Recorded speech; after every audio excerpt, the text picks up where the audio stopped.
शान्ताकारं भुजगशयनं पद्मनाभं सुरेशं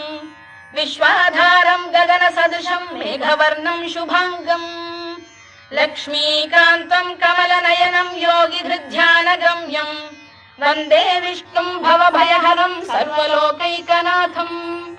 मेघश्यामं पीतकौशेयवासं श्रीवत्साङ्कं कौस्तुभोद्भासिताङ्गम् पुण्योपेतं पुण्डरीकायताक्षं विष्णुं वन्दे सर्वलोकैकनाथम् नमः समस्तभूतानामादिभूताय भूभृते अनेकरूपरूपाय विष्णवे प्रभविष्णवे सशङ्खचक्रं सकिरीटकुण्डलं सपीतवस्त्रं सरसीरुहेक्षणं सहारवक्षस्थलशोभिकौस्तुभं नमामि विष्णुं शिरसा चतुर्भुजम् छायायां पारिजातस्य हेमसिंहासनोपरि